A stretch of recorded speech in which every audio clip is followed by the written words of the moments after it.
What's interesting is vaccines are a technology that came from Africa. It's an African invention, and no one wants to talk about this. I don't know why. They don't talk about it in the Western world. They don't talk about it here.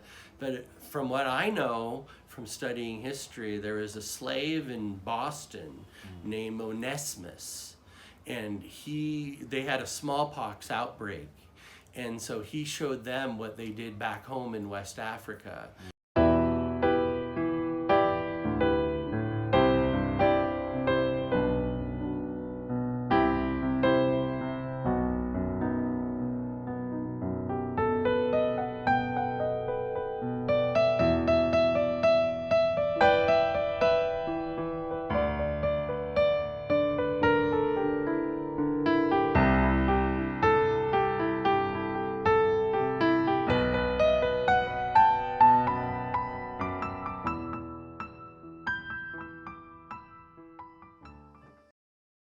I don't live in fear here, though. I've been vaccinated twice. I got the Oxford AstraZeneca vaccine. I had a really horrible week, miserable, pounding headache and bloated stomach and tired and exhausted and lousy mood. But I saw that as a good thing because I figured I'm having a bad reaction to the vaccine because I'm obese. And I have all these other problems. I'm worrying like everybody else. So I figured, well, if I had gotten actually infected, it would have been far worse. So that's my general message also to people who are worried about vaccines. Yeah, adverse reactions do happen. I had one. But be grateful because it can be much, much worse. And what's interesting is vaccines are a technology that came from Africa. It's an African invention, and no one wants to talk about this. I don't know why.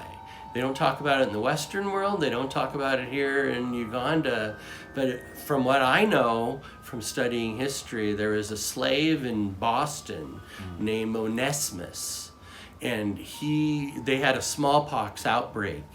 And so he showed them what they did back home in West Africa, where they would take the pus from somebody who had an infection and they'd cut into the skin of somebody who was healthy and put a dab of pus and help train their body so that they could be stronger against the threat.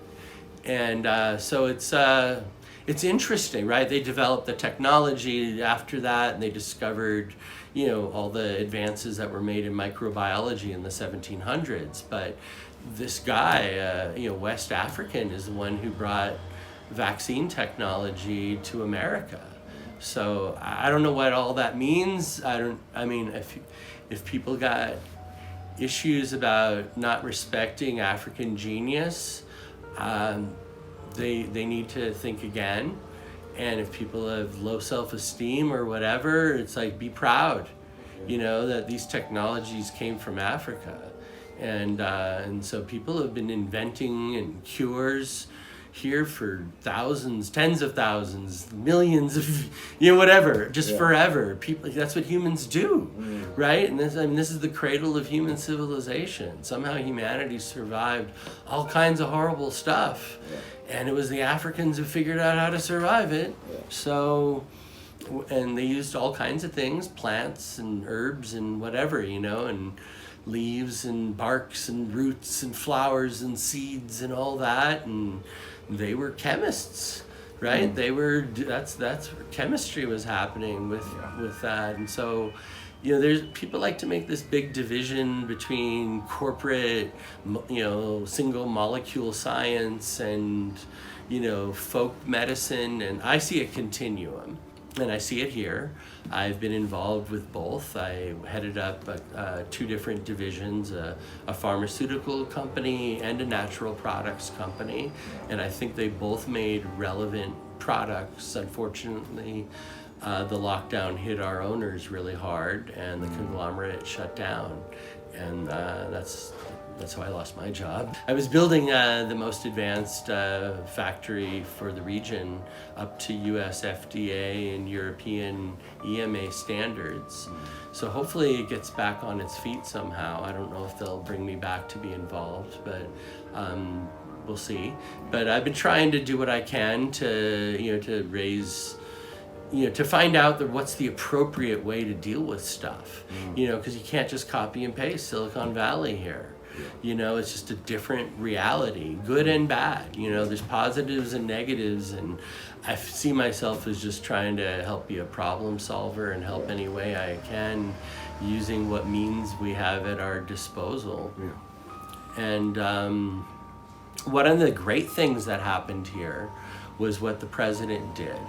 And I don't agree with a lot of other policies that the Ministry of Health ended up doing, maybe from pressure from the WHO or elsewhere, America, Britain, wherever, whose policies I also disagree with. But the one spectacular thing and unique, as far as I know, of all the leaders of the world, it was only Uganda's president who exercised on national television. He exercised, he did push-ups, and large amounts of push-ups. I mean, he showed people, he led by example that really we got to get our act together. Yeah, that was crazy. And so it's phenomenal. It's like, because that's in the end, COVID is a lifestyle disease, and President Museveni knew that. And he showed people that they needed to start changing their lifestyle. And that was important. And I wish he would have done it every day, but the fact that he did it at all, God bless him. And other things went wrong, and people imitated other countries that we shouldn't have, and we should have found our own path. And I know the president's instincts are always for that. He's always for trying to figure out a Ugandan path. And I respect him for what he did in that direction. I wish he would have done more of it. And because there's brilliance here. I mean, the fact that a Ugandan engineer and I built a ventilator for $100 in 2 weeks out of junk from bikes and cars. I mean, that was done here. You didn't get in the news. Fancy stuff that went on in Makerere, that got in the news, where they were trying to imitate expensive ventilators from the rich countries. That got in the news. The project me and my buddy did, that didn't. But so I think it's a matter of finding the right solution for the right situation and to not panic. And especially young people here, don't panic about this stuff. It's ruined your lives already. You've lost 2 years of school, and a lot of folks are just lost about what is their future. They don't know which way forward. Their family savings got burnt up just trying to survive the lockdowns. They're probably in debt. So it's like, can they even afford to go to school?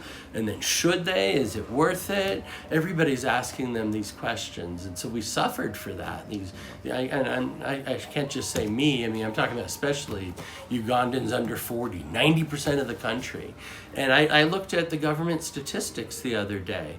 Only 40-something Ugandans under the age of 40 have died. So if you do the math, it works out to that if you were a Ugandan under 40, there was only a 1 out of a million chance that you would die if you got infected.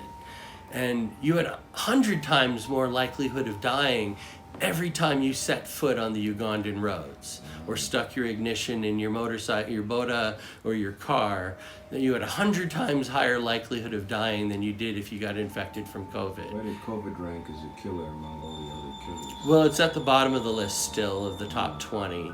Number one still is influenza, pneumonia, and HIV, tied for first place.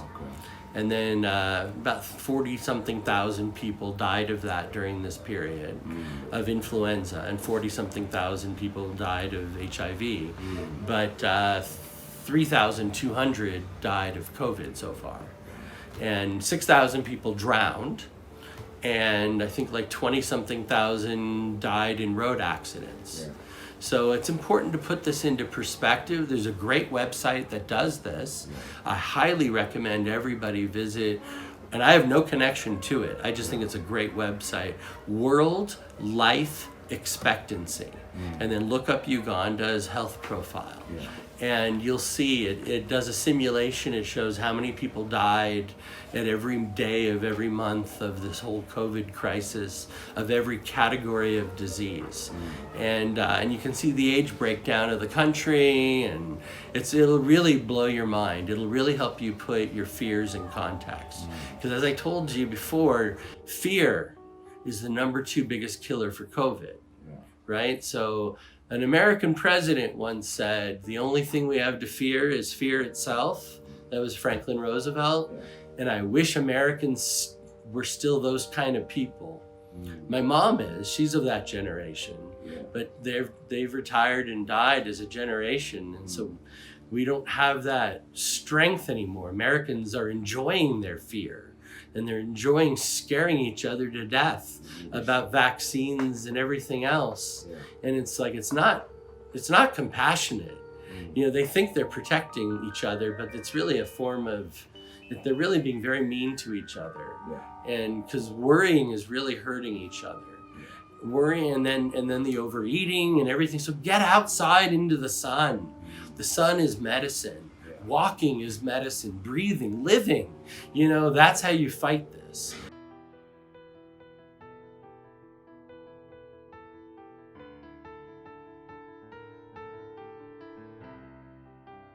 And then another big thing is, as I said, worrying is killing people. Fear kills. Fear hurts your immune system.